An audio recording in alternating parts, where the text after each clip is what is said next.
வணக்கம் ஃப்ரெண்ட்ஸ், இது நம்ம சேனல் பிரணேஷ் மம்மி. இன்றைக்கி நம்ம வீடியோவில் நம்ம எதை பற்றி பார்க்க போகிறோம் அப்படின்னா, ஒரு வயசு குழந்தையிலேருந்து எல்லா வயசு குழந்தைங்களுக்குமே நல்லா டக்குன்னு சூப்பராக வெயிட் கெய்னிங் ஆகக்கூடிய ஒரு ஹெல்த்தி ட்ரிங்க் ரெசிபி தான் பார்க்க போகிறோம். இந்த ஸ்மூத்தி பார்த்தீங்க அப்படின்னா குழந்தைங்களுக்கு நல்ல ஸ்டொமக் ஃபில்லிங்காகவும் இருக்கும், குழந்தைங்க நல்லா விரும்பியும் குடிப்பாங்க, சூப்பராக வெயிட் கெய்னிங்கும் ஆகுவாங்க.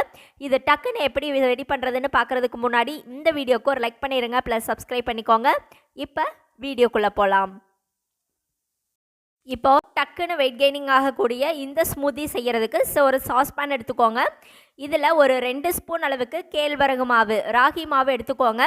இது கூட கொஞ்சமாக தண்ணி சேர்த்து நல்லா கட்டி இல்லாமல் ஸ்பூனில் கரைச்சிக்கோங்க. நல்லா கரைச்சிட்டு மறுபடியும் கொஞ்சம் எக்ஸ்ட்ரா தண்ணி சேர்த்துட்டு இதை ஸ்டவ்வில் வச்சு நல்லா காய்ச்சி எடுத்துக்கலாம். இப்போ நம்ம கரைச்சி எடுத்து வச்சுருக்கிற ராகி மாவை ஸ்டவ்வில் வச்சு ஸ்டவ்வை லோ ஃப்ளேமில் வச்சுக்கோங்க. நல்லா கைவிடாமல் இந்த மாதிரி கலந்து விட்டீங்க அப்படின்னா இது நல்லா குக் ஆகிட்டு இந்த மாதிரி ஒரு திக் கன்சிஸ்டன்சிக்கு வரும். நல்லா கட்டியாக இந்த மாதிரி இந்த களி பதத்துக்கு வந்துடும். இந்த மாதிரி வந்தோடனே நீங்கள் ஸ்டவ் ஆஃப் பண்ணிக்கோங்க. ஸ்டவ் ஆஃப் பண்ணிவிட்டு இதை கொஞ்சம் கூல் டவுன் பண்ணிக்கோங்க. இப்போ ஒரு மிக்ஸி ஜார் எடுத்துக்கோங்க. நம்ம ரெடி பண்ணி வச்சுருக்கோம் இல்லையா அந்த ராகி களி, அதை ஒரு மிக்ஸி ஜாரில் சேர்த்துட்டு இப்போ இது கூட பார்த்தீங்க அப்படின்னா ஒரு பனானா, நீங்கள் என்ன பனானா வேணாலும் எடுத்துக்கலாம். ரெட் பனானாலாம் எடுத்தீங்க அப்படின்னா அதில் பாதி அளவுக்கு எடுத்துக்கோங்க. இல்லை குட்டி பனானா எடுத்துருக்கிறீங்க அப்படின்னா ஒரு பனானா ஃபுல்லாக சேர்த்துக்கோங்க.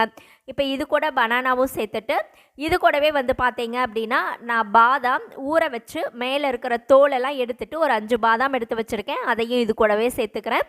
இப்போ இது கூடவே டேட்ஸ் 2 டேட்ஸு ஸ்வீட்னஸ்க்காகவும் நல்லா இரும்பு சத்து கிடைக்கிறதுக்காகவும் சேர்த்துக்கோங்க. இப்போ இது கூட 1 டம்ளர் அளவுக்கு பாலும் சேர்த்துட்டு நல்லா ஃபைனாக அரைச்சி எடுத்துகிட்டு வந்துடுங்க. இப்போது நம்மளுடைய ராகி பனானா நட்ஸு ஸ்மூத்தி சூப்பராக ரெடி ஆயிடுச்சு. இதில் சேர்த்துருக்கிற கேழ்வரகு, நட்ஸு, பனானா, பால் எல்லாமே குழந்தைங்களுக்கு சூப்பராக வெயிட் கெய்னிங் ஆகக்கூடியது தான். இது வரைக்கும் நீங்கள் ட்ரை பண்ணல அப்படின்னா கண்டிப்பாக ட்ரை பண்ணி பாருங்கள். இந்த ரெசிபி உங்களுக்கு பிடிச்சிருந்தது அப்படின்னா மறக்காமல் நம்ம சேனலை சப்ஸ்கிரைப் பண்ணுங்கள், லைக் பண்ணுங்கள். அதே மாதிரி உங்களுடைய கருத்துக்களையும் கமெண்ட்டில் சொல்லுங்கள். Thank you friends.